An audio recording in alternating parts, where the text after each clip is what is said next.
Hey everyone, welcome back to the channel. Lovely to have you here again. I'm so grateful that you're here. So first of all, welcome. My name is Doug Womack. I'm a trauma therapist and I help people to recover from childhood traumas and to escape from narcissistic relationships.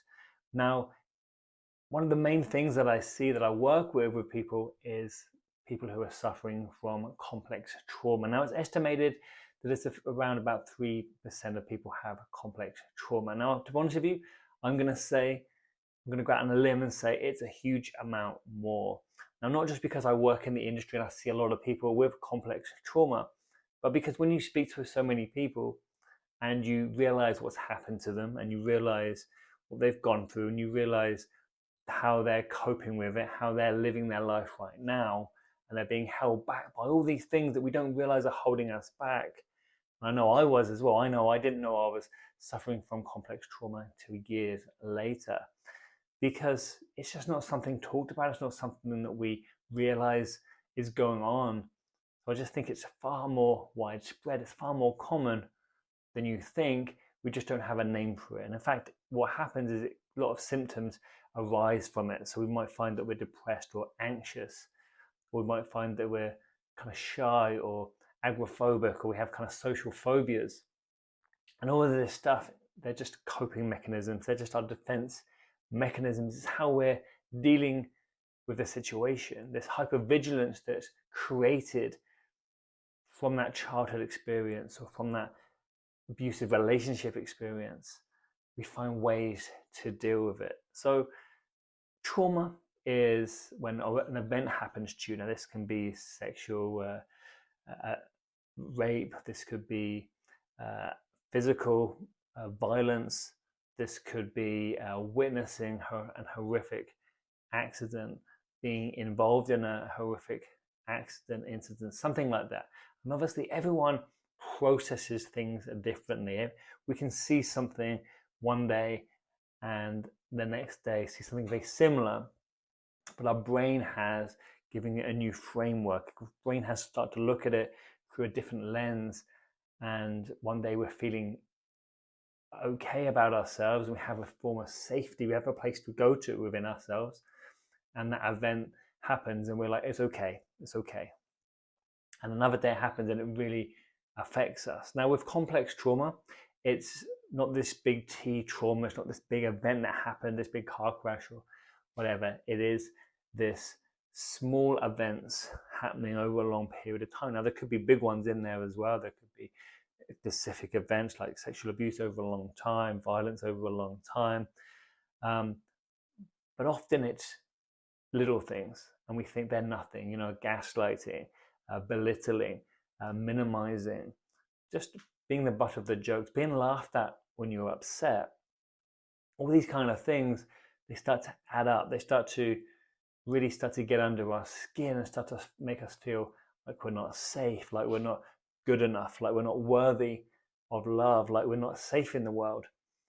And that creates what is known as complex trauma. Now, it's something that's a lot of people don't realize because it's, like I say, it's not well known. It's not, it's not in the DSM yet. It's kind of, they know that it exists. Like we all, like it's definitely, like there's so many studies on it now, but it's still relatively new compared to trauma from someone who's gone to war, seen someone's leg get blown off, seen someone's head get blown off, and had this trauma and start getting these flashbacks. So how do you know if you have complex trauma? So signs to look out for could be anxiety. You're feeling anxious all the time, often in a sort of state of anxiety, looking around. Often this is going on in the background though. Some people could think, I'm totally over it, and suddenly have this trigger, suddenly have this anxiety that just washes through their body and they're not sure why. And this could be the smallest of things. It could be literally something that happened 20 years ago, but because that energy is stored in the biochemical reaction in the body, when we see that butterfly that was there at the event, which we've never paid attention to before, suddenly we see a butterfly again and we're wondering why. We're scared, and it's like, well, we don't really think about it because our brain just shuts down and says, get out of this situation, don't spend time outdoors anymore. So you become the kind of person doesn't spend outdoors anymore because you've seen something, your brain's picked up on something.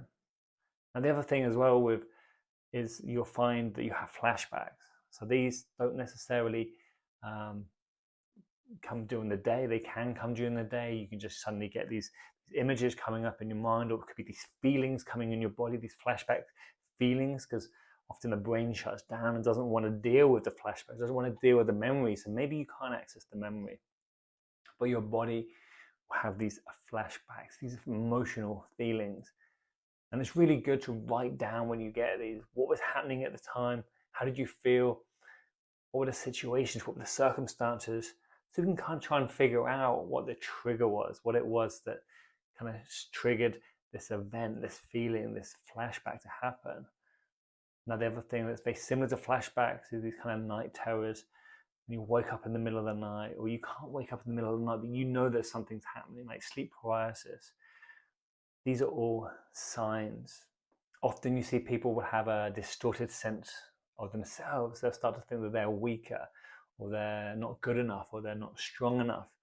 Very much this critical self-talk going on, this negative self-talk happening all the time, which they're necessarily unaware of. It's kind of this automatic, this autopilot happening behind the scenes. Often someone with complex trauma will struggle with emotional regulations. Their emotions can be quite high.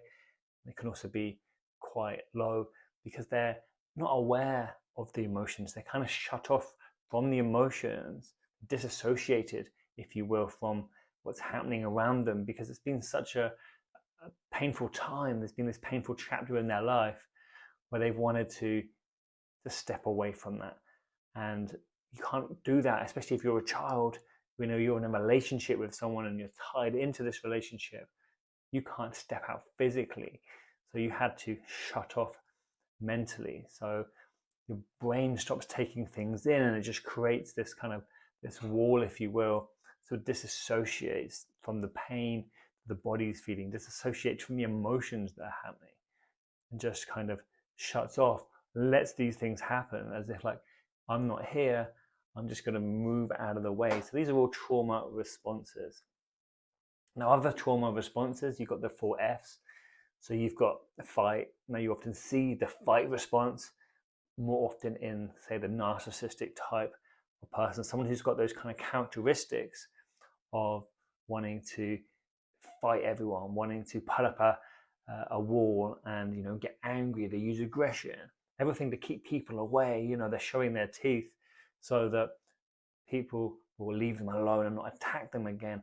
This is their safety mechanism. Now the next one is flight. You run away. You know, you want to get out of there. You want to escape. And this could be in the form of keeping busy, so you're constantly cleaning. It could mean that you're constantly working, constantly going to the gym, constantly keeping busy, stuff happening all the time, traveling, never settling down. Okay, these are all signs of complex trauma. If you're the sort of person who's in the flight mode, this is their response to the trauma, their coping mechanism. Now you've also got the fawn. This is more the people pleaser. So you see the people pleaser, hey, how can I help you? How can I do this for you? As long as everyone else is happy, then they believe that they will be safe, because they weren't safe until their abuser in the past was happy. So now they need to make them safe. And you find these people getting into the same relationships again with toxic people, with narcissists, because the narcissist will take advantage. They'll see this person and be like, hey, this person really wants to make my life pleasant. This person really wants to please. And I really want to take, so I'm going to go to this person, pretend that I've got their back, pretend that it's okay. You don't need anyone else, you just need me. I've got you. I'm going to keep you safe because I'm strong and I'm everything that you're not. You know, I'm giving you the security. So I see that they see the security, and then they're like, brilliant. Now you feel secure. Now I can just use you because you are mine, and I'm going to look after you in the way that I see fit, which isn't normally a very nice way. And then the pattern continues. Once that love bombing phase has finished, then it continues again and again and again, and we go around in these cycles. Now the 4th F is freeze. Again, this is where someone will freeze, they will make themselves look small, disappear, like if no one can hear me, if no one can see me, they don't want to be seen, they don't want to get involved, they just want to get away from the situation. I'm not here. I'm just going to keep myself as quiet as possible. I'm not going to really shout about what I want. I'm not going to go after what I want, because if I do, I'm putting myself at risk. I'm putting myself out there. So they will just minimize themselves. Now, for anyone looking to heal from complex trauma, it can be a long process. But the important things are the things you can do yourself are things like somatic movement, do yoga, do mindfulness, practice having a daily talk with yourself, giving yourself love, giving your inner child that love, that peace that it deserves. When it's feeling worried or when it's feeling down, just say, hey, I'm here for you. I've got you. Now, if you want to take it further and work with someone like myself, if you want to work with a therapist, then the things to try are inner child healing, EDMR, hypnosis. These are all ways that we can start to work, reprogram what's happening inside you, mixing this in with the somatic movement and the somatic breathing and the somatic body work. And you've got things like DBT as well, where we're really kind of bringing everything together and starting to unravel, starting to make yourself feel safe, but also process those memories. Because what happens is those memories of trauma, see, they get fragmented, and then we can't pick up a memory and just put it back in its place. That memory just floats around, and it comes out every now and again in these flashbacks. So it's so important to be able to get that memory and then just put it back into the shelf that it needs to be, so that then it can be locked away in a nice box in the back of your mind, ready for if you ever need to use it, just as a reference for the future, but not there floating around, so it's going to interrupt or interfere with this new life that you're living. And that's the important thing, especially with complex trauma, knowing that there is a way forward and you're not alone. And like I say, so many people I meet have it and don't realize, but yet it affects their life. Now, guys, if you found this video useful, please comment below what you found most useful from this video, and also subscribe to the channel, because that will really, really help.